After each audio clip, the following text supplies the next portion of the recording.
She went where? Holodeck 3, sir. I didn't think there was anything wrong with her seeing the file. No, of course not. Nothing at all. I'm with you every day, Geordi. Every time you look at this engine, you're looking at me. Every time you touch it, it's me. It's me. Computer freeze program. Now, I understand.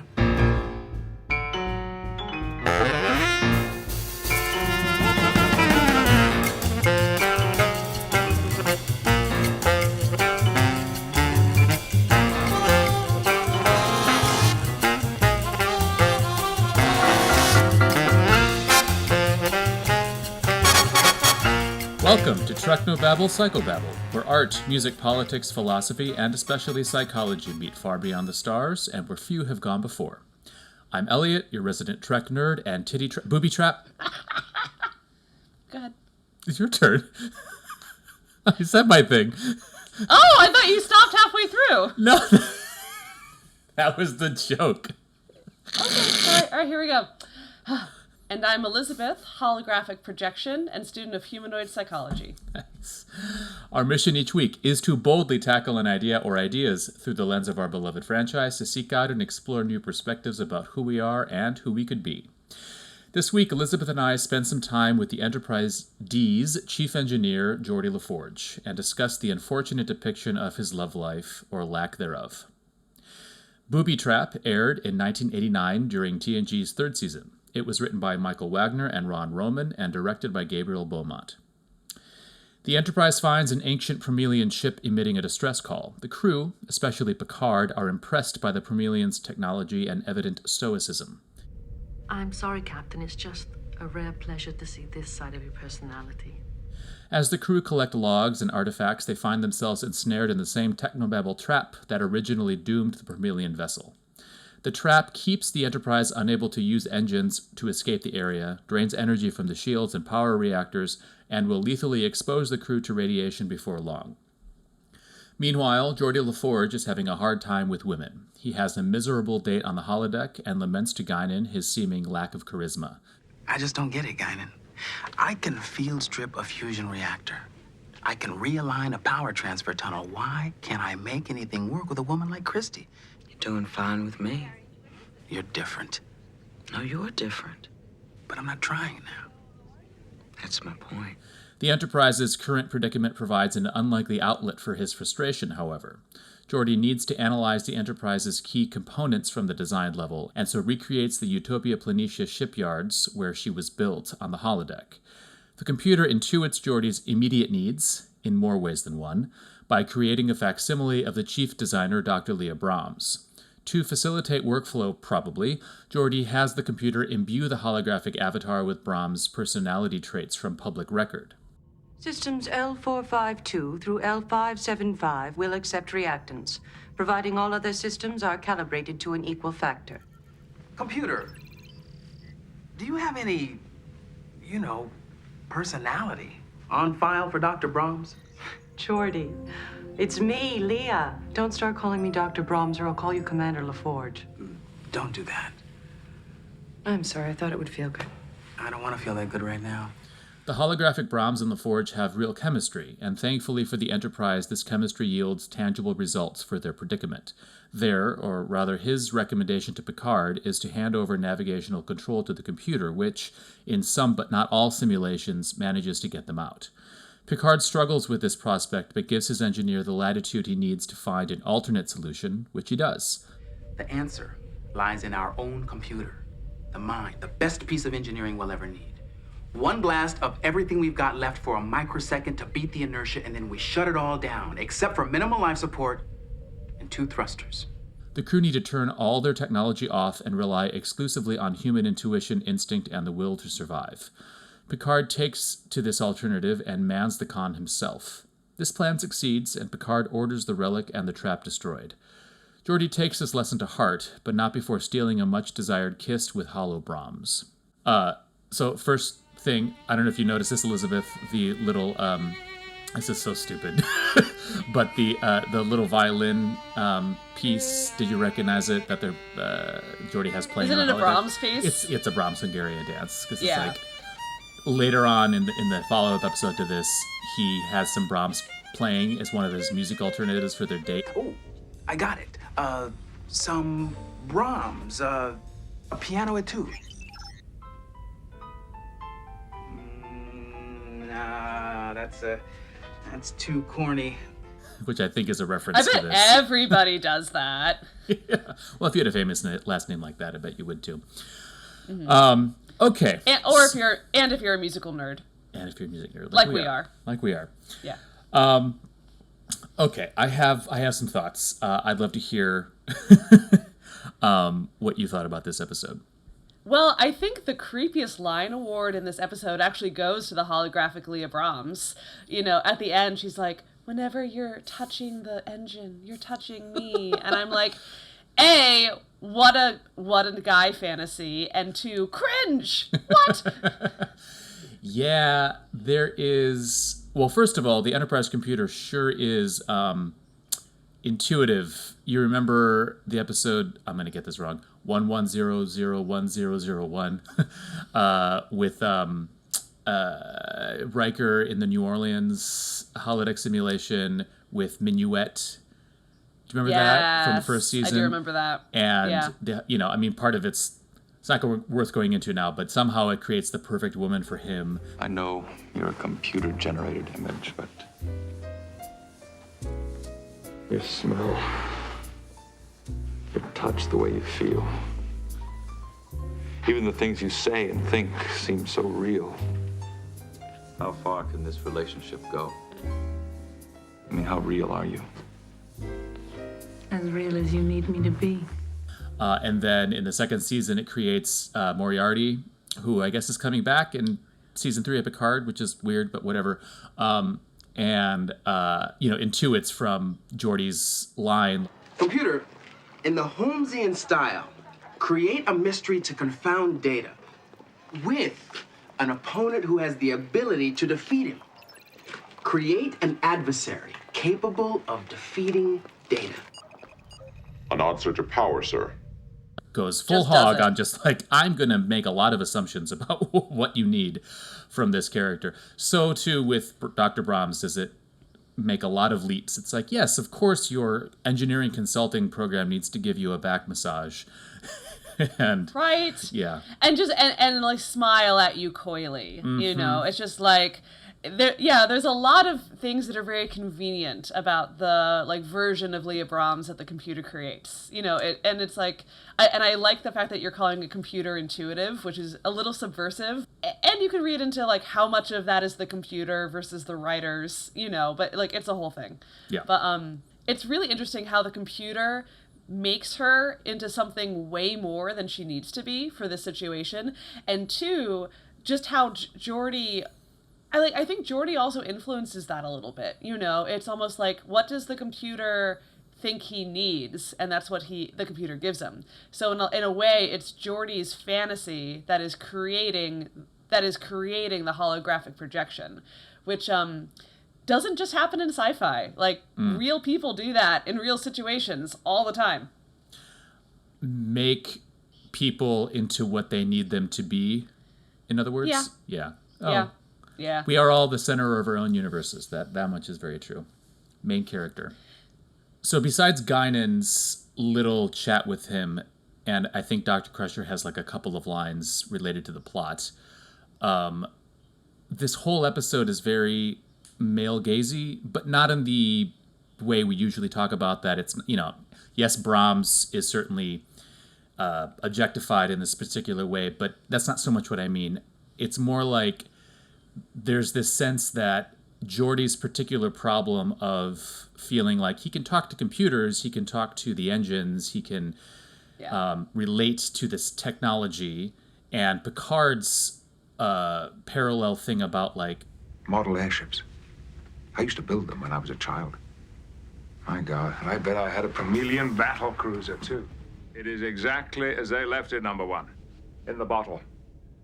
A ship in the bottle. Oh, good Lord. Didn't anybody here build ships in bottles when they were boys? I did not play with toys. I was never a boy. You know, number one, you missed something not playing with model ships. They were the source of imaginary voyages, each holding a treasure of adventures. Manning the earliest spacecraft, flying an aeroplane with only one propeller to keep you in the sky. Can you imagine that? Now the machines are flying us. And this idea of playing with toys, there's this very, you can call it stereotypical, but I think it's sincere, sense of like the male experience of life as relationships with things and toys and games and computers, especially starting in the 80s, ends up replacing or taking a superior position in some ways to human relationships, especially in Geordi's case with women. That's a really good point. I actually hadn't quite caught on to that until you mentioned it. I guess I don't live in that perspective very often, but I think you're right. I think human relationships are complicated because they're multi-directional. You know, like the relationship Picard has with the bottle in the ship, or the relationship that Geordi has with the computer, like that's just one directional. You know, like most of the time you can say the computer's kind of sophisticated and like does give back to Geordi what Geordi wants, but that's also very responsive versus the computer having like a will and want and desire of its own that might be counter to whatever Geordi or like the engineer wants. Yeah. And there's some simplicity in that I think some people like, but you also miss out on having a real relationship with another real person who... And it's not always easy. There's conflict. People can want different things, and if you're not used to navigating that kind of conflict, I can see why you'd just rather do it with an inanimate object. Right. Yeah. The ship, the computer, it doesn't actually need anything from you. And that's the thing is like. Yeah. Before Geordi ends up creating the avatar fully and imbuing it with personality and everything, he's talking to the computer, to the disembodied Majel Barrett voice. And he's very, direct. That's the visiting dignitary talk. What's the inside story? Off the record. Access denied. Personal logs are restricted. Great. Another woman who won't get personal with me on the holodeck. Computer, if you add data from all these sources, could you synthesize a true representation of Dr. Brahms? There would be a 9.37% margin of error in the interactive responses from the facsimile. I can live with that. He's vulnerable about his desires. I mean, they're not exactly what I would call admirable, but that's okay. He's not on display. He's not under pressure. He's not on a date and everything has to be perfect. Nor is he in a professional situation with his captain who is judging him. Yeah. And it's interesting because, what Guinan tries to tell him is just be yourself, just express your needs and people will respond, or they won't, but that's the risk you take. And that's sort of what human relationships are. As you say, they go two ways and they're reciprocal. But that just does not, when it's with a real person, it just does not occur to Geordi to be that way. I mean, I certainly have been in relationships where I feel like I have to act a certain way, in that relationship to get what I want. There's a kind of self-contortionism or chameleonism that can happen. And ultimately, I don't think that's ever successful, but we get a lot of messaging that says you have to be a certain way in certain kinds of relationships, in certain kinds of situations.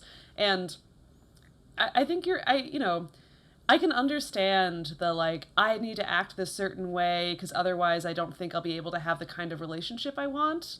I can understand that motivation, as misguided as it is, of I need to be appealing and I need to, how can I be the version of myself that I think this person wants?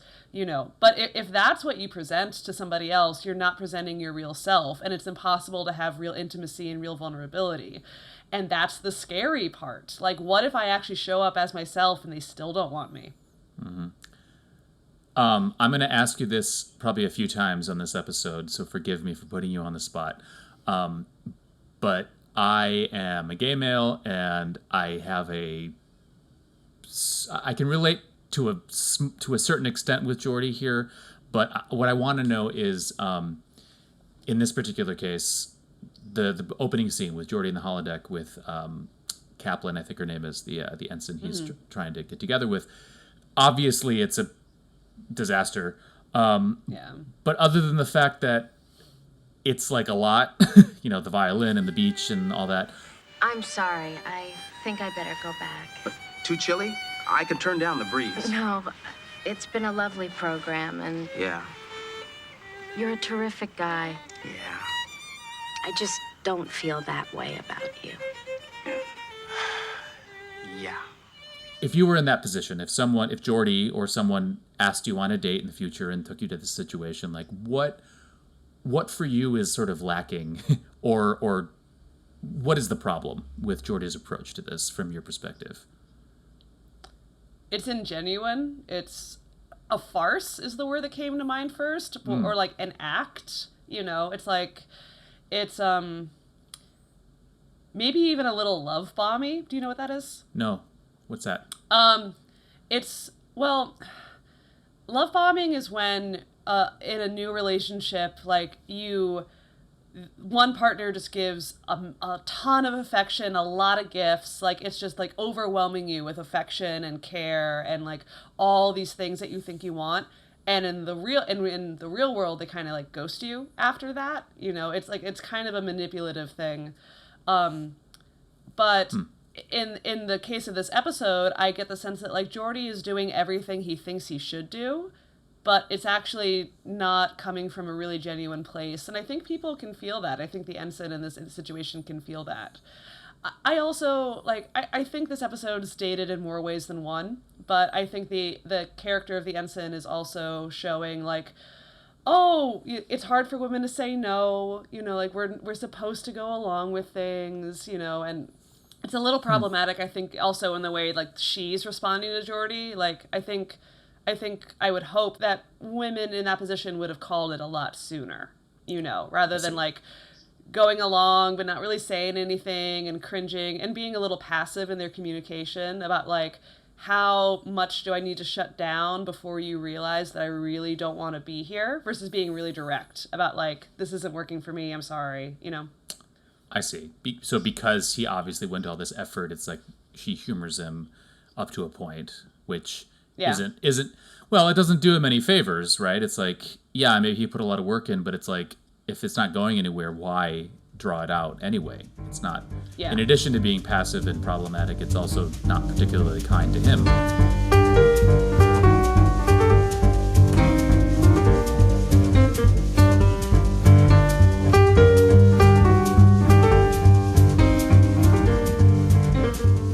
A little over a year later, Booby Trap received an unlikely sequel in Galaxy's Child, written by Thomas Kartosian and Maurice Hurley, and directed by Vinrich Kolbe. The episode aired as part of the 4th season in 1991. The Enterprise will be hosting a special guest, the real Leah Brahms. Given how well things went with her avatar, Geordi is elated at the prospect of meeting her and getting some action with a non-hologram for a change. We worked as one. I would start a sentence, she'd finish it. What I didn't think of, she did. It was... Okay, I know it was just a holographic image, but the computer was able to incorporate personality traits from her Starfleet record. Guinan is to hand again and tries her best to curb his expectations, but quickly sees this isn't going to go the way he hopes. Geordi, everybody falls in love with a fantasy every now and then. No, Guinan, see, you've got it all wrong. I'm not necessarily expecting anything romantic here. It's just, I know whatever. Leah Brahms and I are going to be good friends. And indeed, when he greets Brahms in the transporter room, she's not at all like her holographic counterpart. She's actually very hostile to Geordi since he's fouled up her engine designs over the past 4 years the Enterprise has been in space. Ouch. Geordi is used to rejection, however, and takes it on the chin, opting to try and smooth things over with her by giving her a tour of his changes. The results are, well, creepy, given he clearly has a history with her of which she isn't aware. Your hair, It's different. Different than a few hours ago? No, I mean, it's different than I expected. Why would you need to see my personnel files? Standard procedure when guests come on board, protocol. If I seem to be somewhat unyielding in my views, it's because I care so very much about my work. Oh, I know.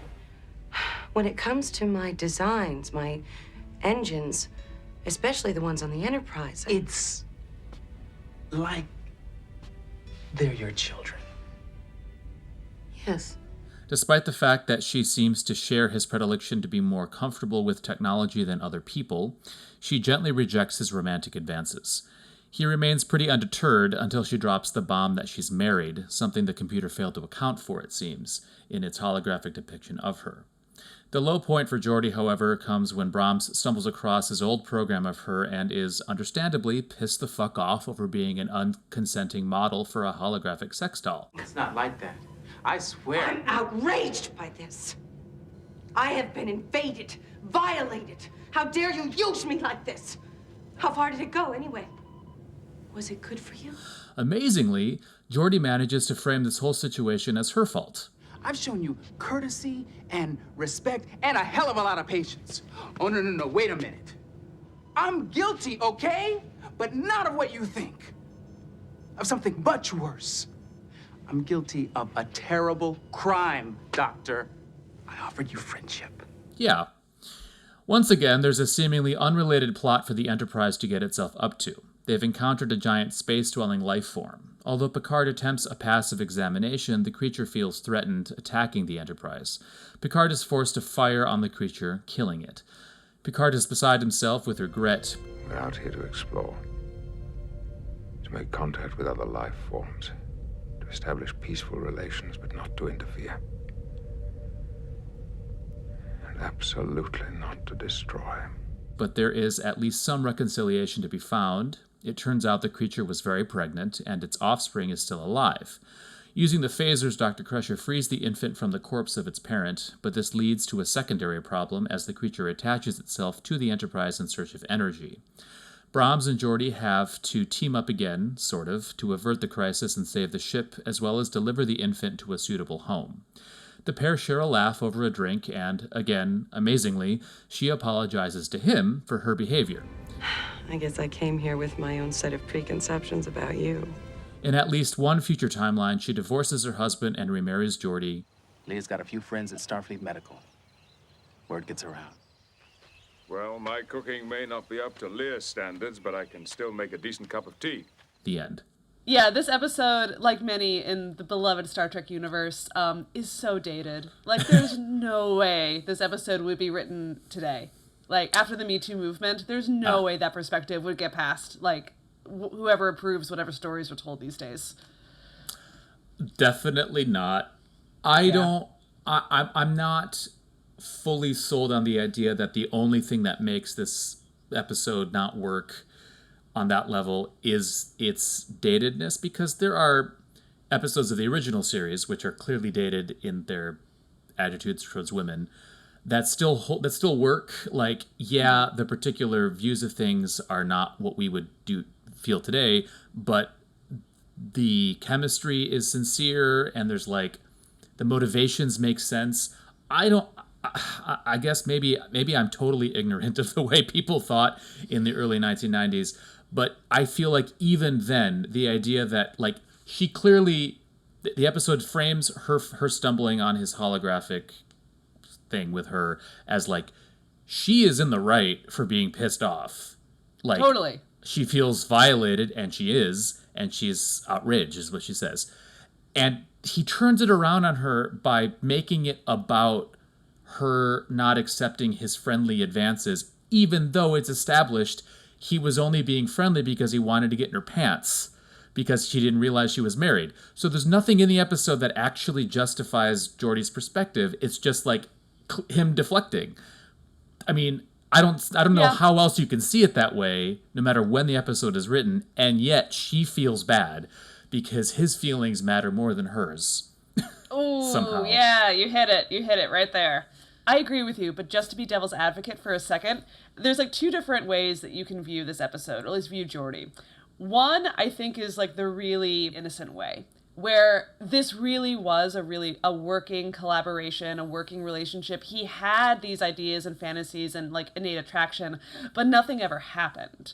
And so if you really do just kind of accept that all of this really was above board with some problematic undertones, then I think the episode kind of works. Just like, even though like the way Geordi deflects is problematic, like that's still a problematic element, even if you kind of take this really generous reading of like what's going on.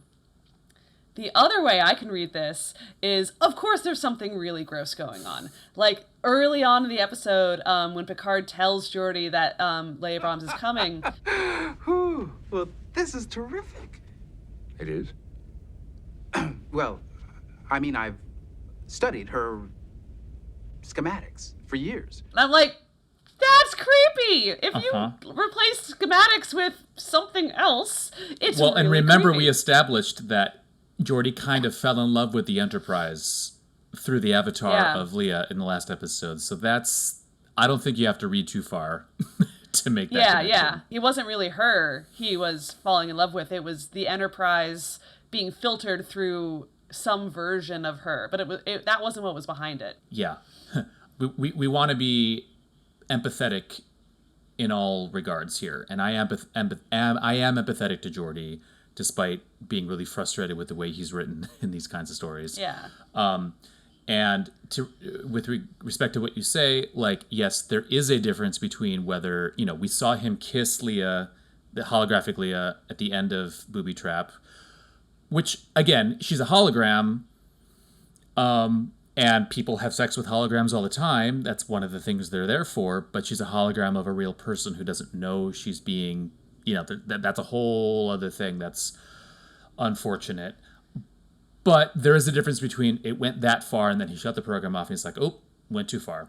Or it's been sitting in the databanks for a year and he's been going back there and who knows what he's doing on his off hours. Which, again, Geordi has shown that when he's alone with the computer instead of a person, he's much more vulnerable about his needs. And I see what you mean, and I can definitely see it going either way. But regardless, the depiction of Geordi is unfortunate. I think the depiction of Leia is worse. It's like, in order to make sure that Geordi, because Geordi's our point of view character, he's the main cast member, in order to try and bolster up his story, so he seems like less of a creep, somehow they turn her into like a shrew. So you're the one who's fouled up my engine designs. Is that a criticism, Commander? No, of course not. It's just a well-known fact. There's theory and there's application. You've charted a completely new swap-out schedule for main components replacement. You bet. I simply determined my own schedule based on observation and experience. Is that going to be your only defense, Commander? That same tired rhetoric? Out here in the field, we learn things you designers couldn't possibly understand. To be honest, people find me cold, cerebral, lacking in humor. Well, I try not to be that way. I'm sorry. I hope that I didn't put you to a lot of trouble, but I can't stay. You can't? I just don't think that it's appropriate. In the first episode, Booby Trap, Leia was exactly what Geordi wanted. And then in Galaxy's Child, she's actually a lot more like Geordi than he likes. She's not great with people. She prefers machines over real relationships. Like, they're actually more similar to each other in a way that makes him more frustrated with her. Do you see that? I didn't realize that. I think you can read it that way. Yeah, in Booby Trap, she's given the shoulder rubs, she's given the pouty eyes, she's fulfilling the fantasy, and I didn't even think about that. Yeah, she's just as awkward as he is in real life. Yeah, they're actually very similar in that way. And ultimately, they do realize they do have a good working relationship, and like that's how they're able to become friends in this story. But what you said earlier about the fact that like her point of view is completely dismissed, so problematic. It's less so that like Geordi says, I totally get it. This was really violating. I was in the wrong. I'm really sorry. And you've been really mean to me. You know, he just goes with the second part. And it's almost like, oh yeah, somehow Leah was in the wrong for being upset with him. And that's not great. Her being cold justified him a year before they met doing, it's so weird. So I think we're on basically the same page with this episode, but I do want to ask, because again, I have compassion for Geordi. I have empathy for him. Yeah. And I think one unfortunate thing here is that I think sometimes the writers, again, we're kind of seeing behind the veil a little bit in the way they're thinking. They write Geordi as a bit of a self-insertion character with respect, there's this stereotype. Get a life, will you, people? I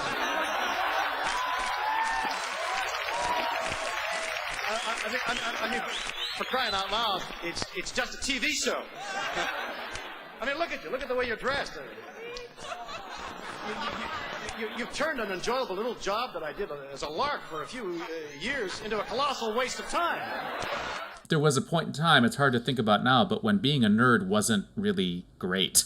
It was kind of hard socially, right? I love being a nerd. I do too. But that's the 2020s. In the 1990s, being a nerd was really like, oh, you're going to get your ass kicked. That's why I didn't watch Star Trek for a really long time. I didn't want to be a nerd. Oh, I knew there was no hope for me, so I didn't even try. Anyway, so there is some compassion that's meant to be extended to Geordi, and I feel that, and I hold it.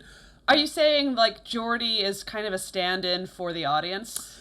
Kind of, maybe for the writers themselves, this idea that, like, I can't... You remember in Booby Trap, it was like this kind of particular kind of male gaze where it's, I'm good with toys and games and tech, not so good with girls. Yeah. There's that layer to it. What I want to know is, given that we are going to take Geordi for who he is and say, he has this social anxiety and hasn't yet learned how to be himself enough to be able to have successful relationships with romantic relationships, at least. You said in the Me Too era, this would never be written this way. What is a version of this story that could be written today that might work in terms of not having Geordi be the creep? Are we assuming that the first episode still happened? Yeah. Okay. Because again, let's assume it's the more innocent version of Booby Trap, where it went a little further than it should, but he didn't go all the way. Mm-hmm. All right. If Galaxy's Child was written today in a way that wasn't so cringeworthy, I think Geordi would have hopefully a slightly more self-awareness about the fact, and realized sooner that the version of Leah Brahms that he had in his head is not the same version as the real Leah Brahms. He wouldn't have used information he already knew about her to, like, kind of manipulate their relationship. Leah, do you like Italian food? Like it. Wait till I make you my fungili. How about my quarters? 1,900 hours? Maybe even have a bite to eat. I make a great fungili. I love fungili. Is that right? For me, I think it really hinges on the scene in the holodeck when Geordi walks in and Leah has found the old program. And he just, like, he needs to be accountable, essentially. He's like, you know what? I'm so sorry. I really understand how this looks, and I totally understand that you have every right to feel outraged and violated, and, what happened here wasn't okay. To, like, just fully own up to that. Just let the real Leah Brahms have her outrage and not be talked out of it, or not be told, like, you actually don't understand. Like, that to me is the problem, or, like, one of the problems. Like, I would rewrite it so that Leah's experience is validated, because it's not really here, Mm-hmm. Yeah, not at all. Like, she's kind of a cipher, which is too bad, because I think, I forget the actress's name, but I think the two of them have good on-screen chemistry. I think it could have been an interesting thing to have her come back in later seasons and have them be friends, and just sort of he has this colleague, and they have a little bit of a interesting history, but it's okay, and that would have been good for Geordi. Maybe when he dates someone else, she's there to like coach him and be a good friend to him. Like, there's a lot of possibilities if they had bothered to, if they weren't so afraid of how Geordi would come across, that they turned her into like a cartoon of an angry feminist or whatever was in their minds about like shifting the blame over to her. You know, with this episode, I was also thinking about like who gets to tell the story, like from whose point of view are these things told? You know, like this is a very extreme example, but like, what if Harvey Weinstein got to tell a story where he was the good guy? Ooh. You know, right? Right? Right. Because it's kind of like history is written by the victors. It's that to me a little bit. It's like, I can totally see, like, there is a version of history and events from a perspective of people like Geordi where they are the good guys. You know, like they were wronged, the other people didn't understand, and it's their experience that is held up at the end of the day. You know, it's like, and they are somehow not blameless, but like they're the victim in that story. And what if that episode was written from Leah Brahms' perspective? It would be a really different story. Stories from other perspectives are being told more frequently today. There's still a lot of work to do. I think we're starting to realize that there's not just one story and one perspective that is hailed as like the ultimate, this is the baseline of truth and everything is like a degree off from this baseline. Like, we're really getting rid of that. And to me, like, this is just an example, relatively benign, still problematic, of when only one person gets to tell the story, and other perspectives are not accounted for. And we're getting better, and I love Star Trek, and I genuinely, like, I like Geordi, I love LeVar Burton, but this episode is, I think, emblematic of a bigger problem about who gets to tell their story and who doesn't get to tell their side of things. Yeah, as you say that, it would have made a huge difference just to give Leah one scene like with Guinan, the two of them. Yeah. It would have been, you know, two women talking about a guy, not great on the Bechdel, but at the very least, it would have been a chance for her to say, this is how I feel, not to him, but to a third party.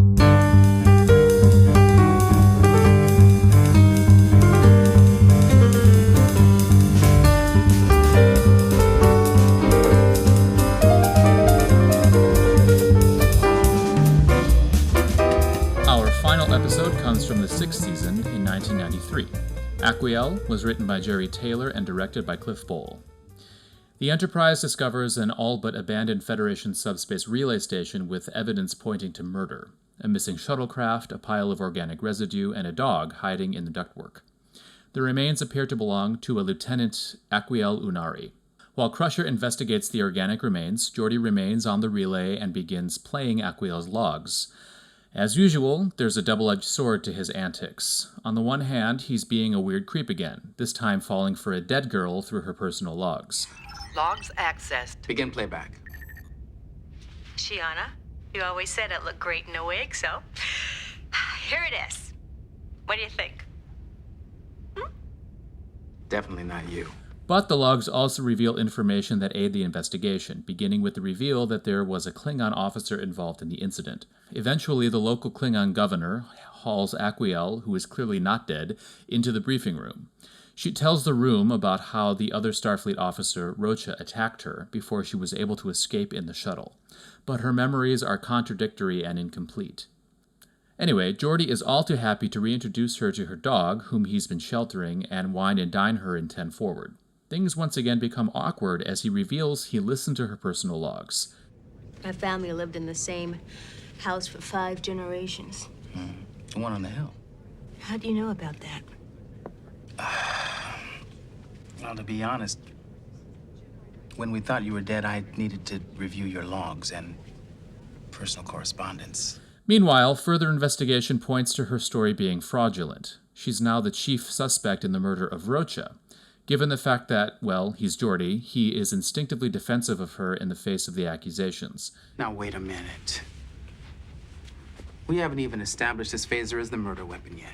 And even at level 10, I don't see how it could have done the damage medical evidence says it did. The investigation continues, including complications regarding that Klingon officer and evidence that some sort of mimetic shape-shifting is involved.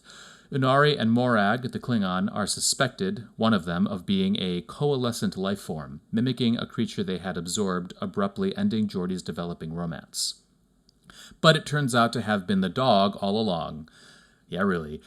Geordi manages to vaporize the dog demon before it eats him, but his romantic prospects are permanently postponed with Aquiel because the episode is over. It's an appealing offer, but I think I'd rather get here on my own merits. I don't know if it was clear to you, Elizabeth, but I don't like this episode. Problematic though Booby Trap and Galaxy's Child are in different ways to different degrees, they are way more entertaining, I have to say. So, sorry for making you sit through this one. It's one of the most boring episodes of Star Trek I can think of. I didn't mind it as much as I've minded other episodes, so... Good. Wasn't that bad. Good. Yeah. Though, for this theme, I was like, why does this relate to Geordi being creepy? Oh, okay. He's, like, watching videos of a woman he doesn't actually know. He's getting to know somebody, or, like, he's learning things about someone without actually talking to them. And invasion of privacy that he ends up using for his own benefit. Cool. Okay. Yeah, okay. This is the hard part. Like, he's so smart, right? He's such a smart person. Yeah. And he not only does he not know just logically, but he hasn't learned yet that if you have creepily, so in this case, at the very least, there's like a justification for him having looked at these logs, like he kind of had to in order to, because he thought she was dead, all this, right? You still don't like say, yeah, I know this about you. I know who your sister is. I know about the wig. I know about you singing. Like, what the hell is wrong with you? Just keep that to yourself, right? You don't have to say that. I was so angry in 10 Forward when, like, she very appropriately gets up and is angry because she feels violated. I tell my sister things I wouldn't tell anyone else. I guess I was feeling a little exposed. And instead of him starting with, I totally get how you feel. Like that was really violating. I really understand. He instead of starting with that, he goes, you need to understand that we thought you'd been murdered. We needed information. Like the way you feel is wrong. And I'm like, no, that's like interpersonal communication 101. And you don't invalidate someone's feelings. Again, the woman apologizes to him for him being a creep. I'm sorry. It's not great. Yeah. You're right. I shouldn't have been so defensive. Like, what? No, I know. And it's this thing where it's like we keep seeing this with Geordi where he is alone and has an image of a woman on a screen or in a log or on the holodeck or whatever, and like is instantly like attached to her. Aquiel is sort of a microcosm of the other two episodes in that respect, where we get the first half is this idea of her, and then she shows up for real and he interacts with the real version of her. But in some ways it's worse because she is like into it. Like she reciprocates his feelings for some reason. I haven't been this close to someone in a long time. There's something I want to share with you. A way that we can become more intimate. My people are partially telepathic. We use something called the KNAR to help focus our thoughts. We also use the KNAR for a stronger emotional link during love. It's very weird.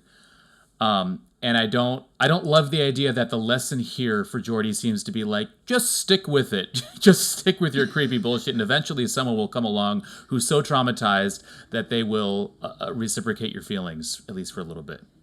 It's not inaccurate for how some people end up together, though, so I will say that. Ooh. Yeah, that's depressing. Yeah. people end up together for so many different reasons. And unfortunately, a lot of times it's for really problematic reasons. Like there's just a dysfunctional dynamic that is familiar between two people, and that's why they end up together, and they just recreate something that like isn't necessarily healthy or functional. But it's just, they both know this dysfunctional dance, and then they see that the other person can fit into those patterns, and then they just start going with it. Like, once you start to see that, a lot of relationships are built around just like shared dysfunctionality. And it's just like, oh, cool, you have a complementary issue to my problematic issue. Let's have babies. I'm like, no, fuck, Woof. no. Codependency, right? That's what that is? Codependency is a lot of different things. But essentially, it's when you change yourself so that but somebody else feels better. Or for somebody, so that someone else's needs or emotional state matter more than yours. And you're going to do whatever it takes for that other person to be in a better place. And there's a lot of different ways that can happen, and like a lot of different ways that looks, but I think it kind of boils down to that in the end. But there can also just be, oh, you know, like my father was a narcissist, like not me personally, but like, oh, my father was a narcissist, so therefore I'm going to be really attracted to narcissistic men. And the things that were really familiar to me in my home where I grew up feel safe and familiar to me, even if they're actually dangerous. But because it's familiar to me, things that are like that, I'm going to be attracted to. Mm-hmm. It can be that. I think that it's not a perfect encapsulation of what's going on here then. But there is something, you know, when Geordi in Booby Trap says to Guinan, I'd like to do that. Well, I take care of myself these days. I mean, take care of somebody. He would like someone to look after, basically, to rescue. And that says a lot about the way he views potential partners. I mean, you know, he gets really interested in Aquiel when he realizes she's got like weird shit trauma going on, bad dreams, and like he's like, oh, I can be your knight in shining armor. We'll get through this. I promise you, okay? Then you believe me? Yes, I do. That's sort of the thing that gets him going. It's not like, you know, the other aspects are incidental. The music, singing, and all the other stuff. It's like, oh, I can be the big man, the thing I don't usually get to be, I guess. And that aspect of like rescuing and saving, you know, because he is attracted to people, you know, who are like him in that respect, or a little awkward, which is fine. It's that idea that he's maybe saving himself in a way by saving these women. There's something to that, I think. Yeah, no, you really hit it on the head, I think. You know, like there's a lot of relationships that are also like, let me take care of you in like in a way that two adults don't really healthily shouldn't need to be taken care of in that way, you know? Yeah. Speaking of some of the trauma that was revealed in Aquiel's personal logs, like, you know, when she's talking about how Rocha would set her off and she would feel just like she did with her dad, you know, like to me, that's a very clear indication of PTSD. You know, something happens that reminds me of this other traumatic thing that happens, and my body reacts in the exact same way that it used to. Like that's trauma. That's kind of what trauma does. That's what triggering does. That's part of what PTSD is.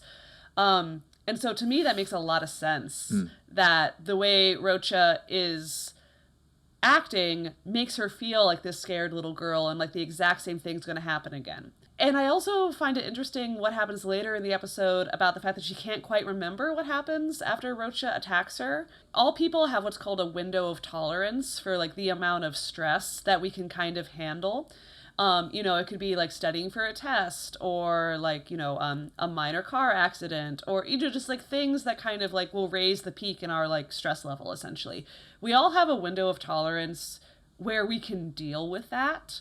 But when something happens that exceeds that, like a major car accident or an earthquake or a tornado, or a violent altercation, when whatever it is, whatever happens that exceeds your window of tolerance, your experience of reality fragments, and you actually can't form memories in the same way that you could when you were within your window of tolerance. So it's kind of like you just hit tilt and everything goes batshit crazy.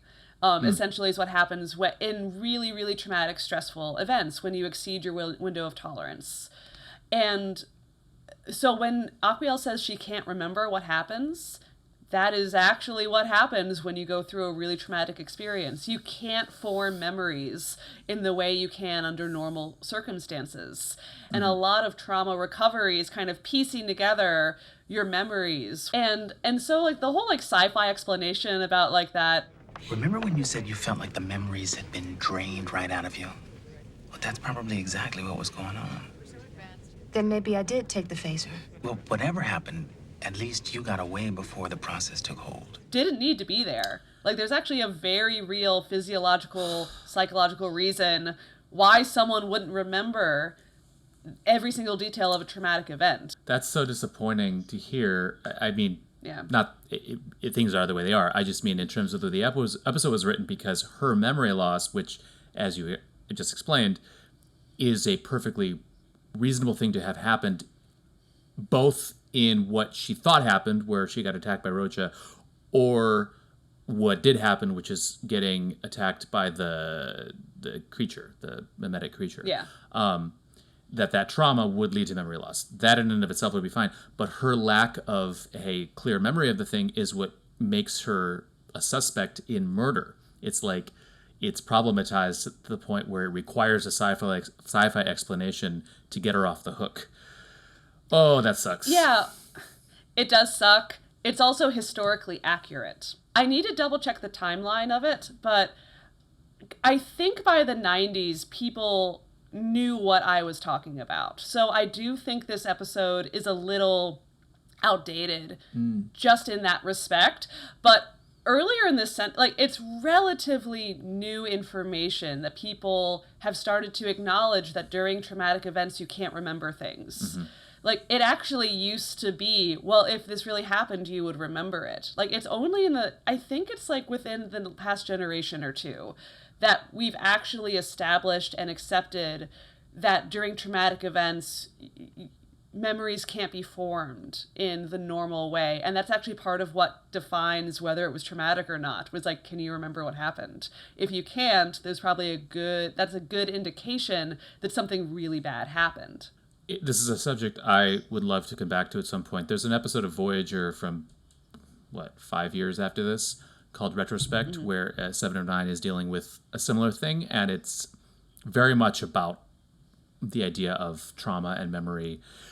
It's a divisive episode, and I'd love to circle back to this and cover that at some point in more depth with you, because that's great, fascinating and informative.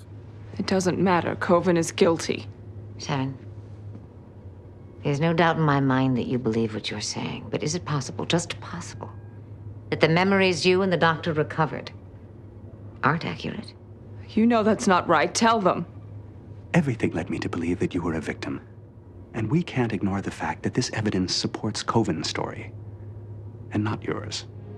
The doctor told me I would feel better when Coven gets what he deserves.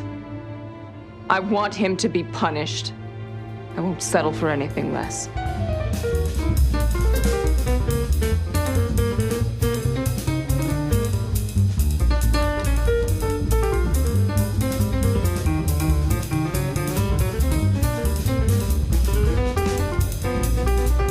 As I alluded to in the Aquiel episode, we have a pattern with Geordi where he ends up forming what he perceives to be intimate bonds with women when there is a specific kind of distance, where it's either with like a record of them or a holographic version of them or their logs or whatever.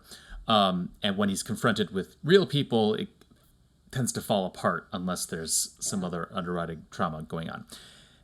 What this reminded me of, presciently, because although this is taking place in the era before the blow up in social media, is the concept of the parasocial relationship. For those unfamiliar, it's when you form attachments to people who are in some ways like celebrities or internet personalities, whatever, people that you don't actually know, but you know them through the media they choose to present. And in real life, of course, people who are on social media or actors, whatever, famous people in some way, whatever you're getting of them that you're forming bonds with is a curated portion of them and possibly an entirely fabricated version of them or a mixture of the two. So it's not that it's wrong to have those feelings, of course. I mean, feelings are not wrong, but the idea that that kind of attachment is comparable to having an actual relationship with the person you think you're attached to is a problem. And I think it's debilitating. And I don't want to go too far down this rabbit hole right now, but stuff's in the news right now about Andrew Tate, that kind of thing. There's talk of a crisis of masculinity. And as I mentioned, Geordi is coded as this kind of, lonely male nerd.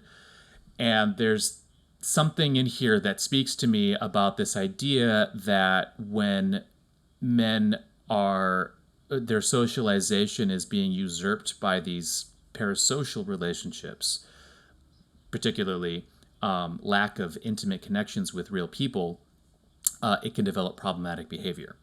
And Geordi, thankfully, the worst it gets is him getting creepy with Leah Brahms and with Aquiel. Not great, but it's certainly better than, joining the men's rights movement or something. So, I don't know. There is something, despite the fact that we have often commented how dated these episodes are, there is something really contemporary in that aspect of Geordi here. Agreed. As much as they're dated, there's still some issues that are still contemporarily relevant for us. And if anything, it's foreshadowing.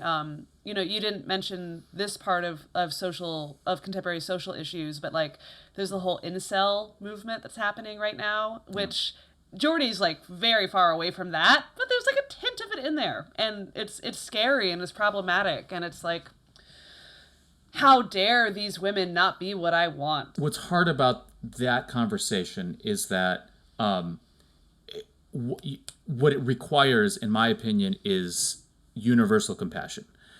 And that's hard. It's hard, I think, when one is aware of the fact that when this behavior leads to problematic behavior that's just sort of harassment or all the way until actual assault, rape, obviously, and this is something that these episodes fuck up in their depictions, the real victim is not Geordi. The victim is these women who are being objectified? Preyed upon. Objectified, just sort of sexualized, objectified, exactly.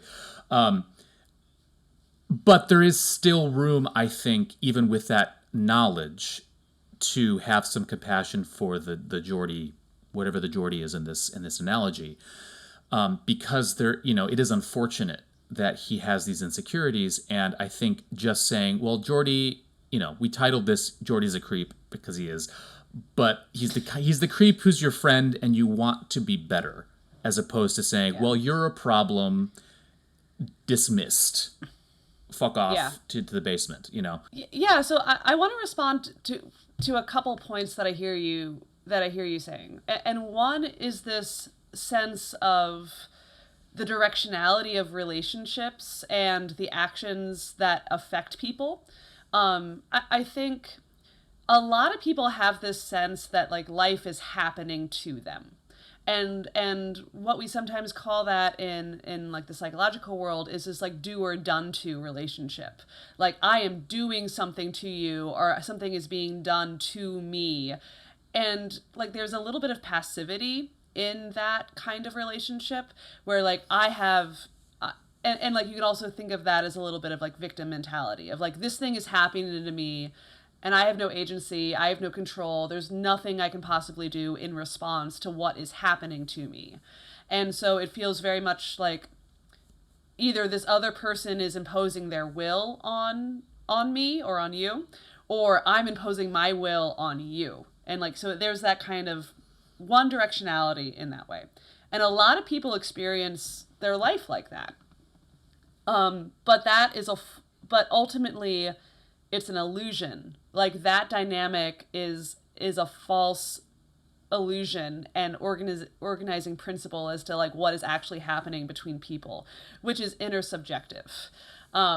You know, what I do causes a reaction in you, which then will cause a reaction, then you will bounce that back to me, and it has this kind of like circular effectiveness to it. A lot of people either can't see that or aren't willing to acknowledge that. Like, what I do has an impact on you that will inform how you respond to me. Like 100, that's actually what's going on 100% of the time, even if we think we're powerless in a certain dynamic. And the other thing I hear you saying is like the sense of like, there's this idea of like dependent origination, which is if someone does a terrible, horrible thing, that evil doesn't just exist separate from anything else.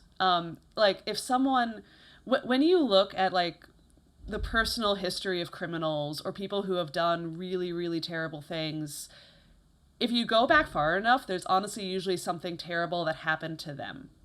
And so it's just like, it's just this harm that keeps getting perpetuated.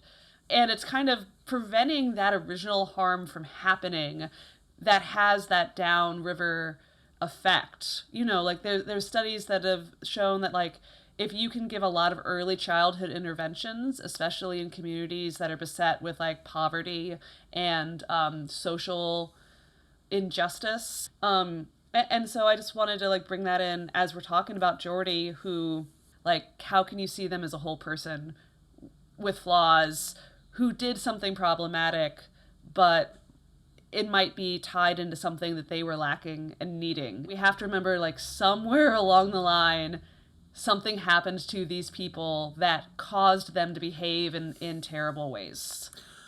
Well, and that's the undergirding, as far as I understand it, that's the undergirding sort of, not that it needs a justification, but the justification for therapy is the idea that there's always room for improvement. There's always a place you can go with whatever baggage you're dragging around with you. It's never just like, well, you're written off. Your problems are too much.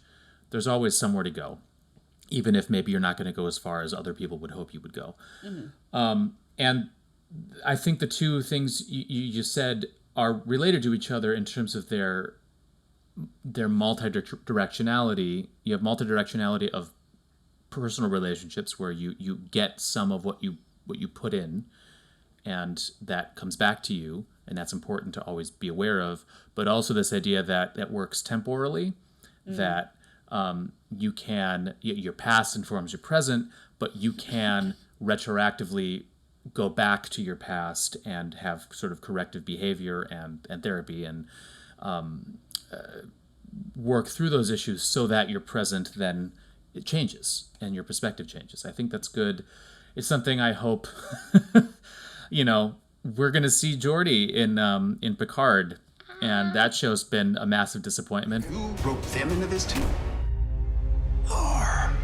We'll see how he's depicted. Tell me what you really think about Picard. I really like LeVar Burton. Like as a celebratory persona, I really like his values. I love what he's doing with like Reading Rainbow and education and just like the kind of public persona that actor has put into the world. I really value. I think LeVar Burton is like a national treasure. And I'm really hopeful that this last season of Picard will be so good that it kind of redeems the whole series.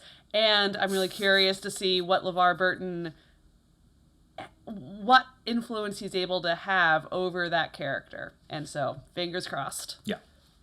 So we've been talking about how Geordi kind of creates these fantasies of these women before he actually gets to know them, like for who they really are.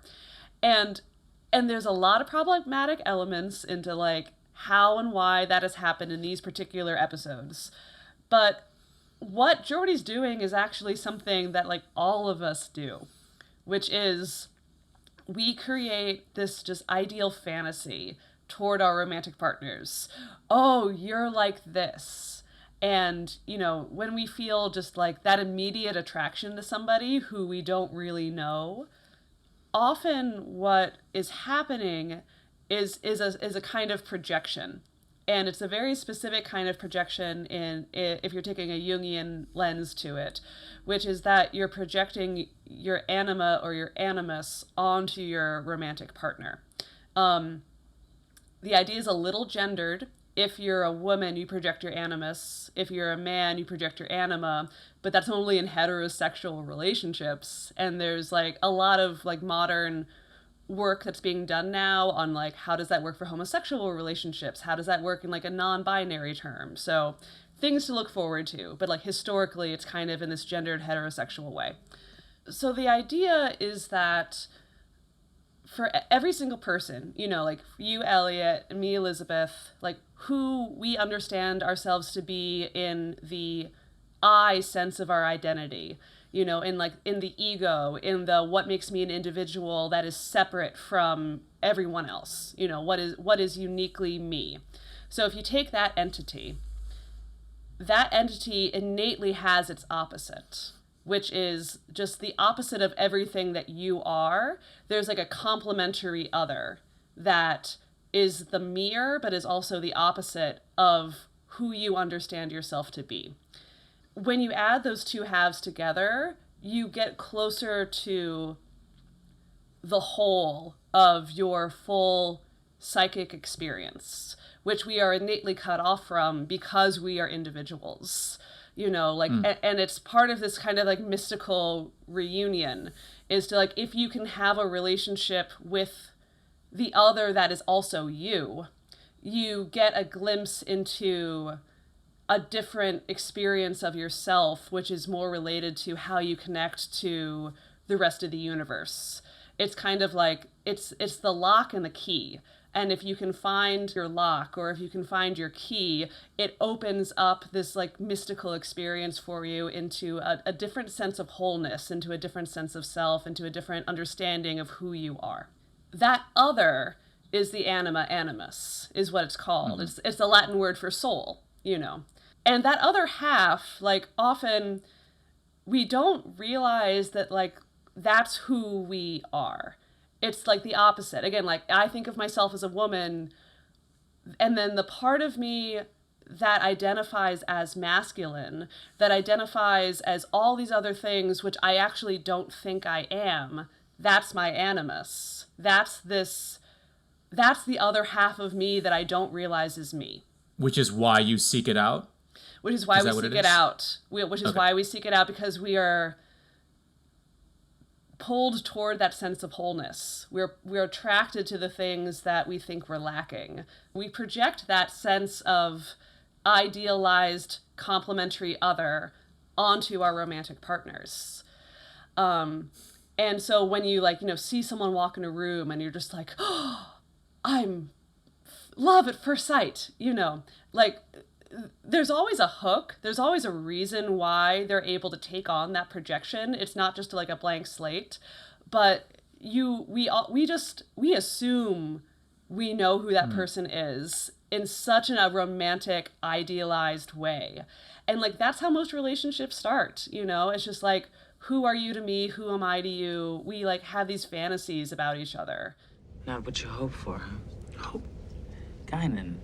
The woman only cares about her work, hates what I've done to her engines. And to top it all off, she's married. Maybe it was your old visor. You saw exactly what you wanted to see on the holodeck. Sure, the computer made it look like her, gave it personality. But when it came to the relationship, LaForge, you filled in the blanks. And you had a perfectly wonderful, marvelous little fantasy until the real Leia showed up and ruined it. Now, she's probably done the most horrific thing one person can do to another. not live up to your expectations. I think I get where you're coming from here in terms of how it relates to what you said earlier about when Geordi realizes that Leah is much more like him than the version of her that he saw on the holodeck. That's problem. Like it messes up his whole conception about what they're going to be as a couple in his mind.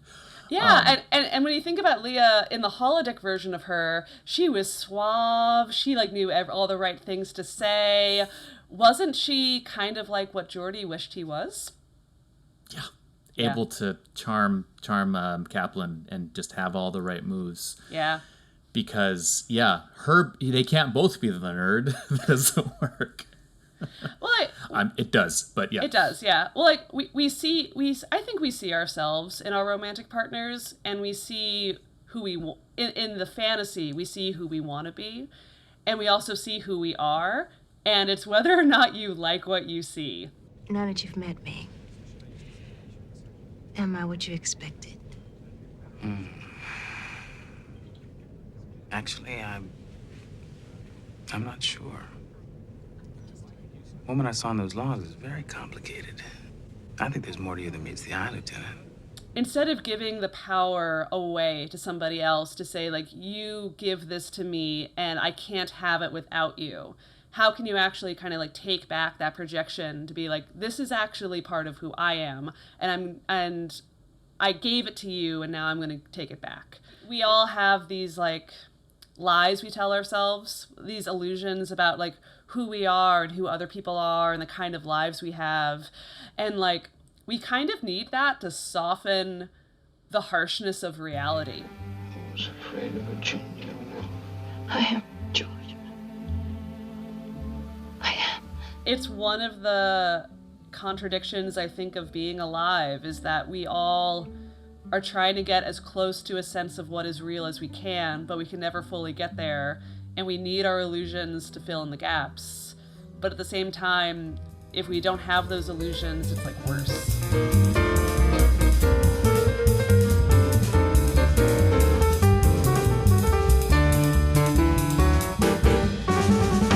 Lest anyone get the wrong idea, we are focusing on the episodes where Geordi is a creep.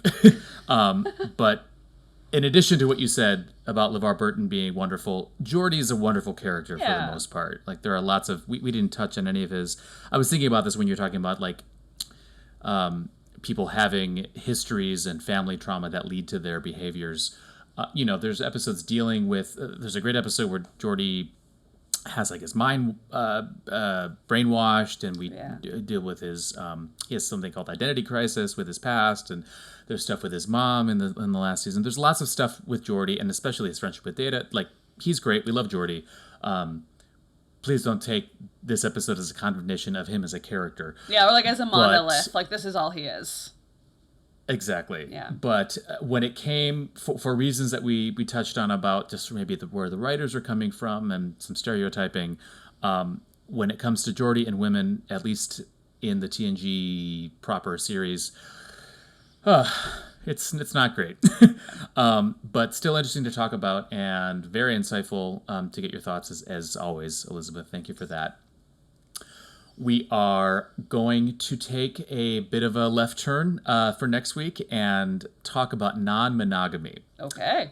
In Star Trek. Yeah, we briefly mentioned something about this in our episode about parenting regarding Troy and Riker and their history leading up to being an old married couple. So it's going to be fun to take a peek at that. Very cute. Yeah. See, Picard's not totally irredeemable. Right. I'm looking forward to that discussion. I think non-monogamy is becoming something people are more aware of, even if they don't understand it. And especially in Star Trek, which, I'm really interested to see how they deal with this topic, before it became slightly more mainstream or just not completely rejected in its own right. So I'm excited for that. Yeah, it's going to be fun chat. Thank you to our listeners and patrons.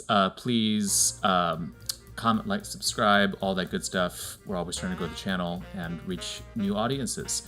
But anyway, until non-monogamy next week, Elizabeth, thank you very much, and I'll see you next week. See you next week. Bye.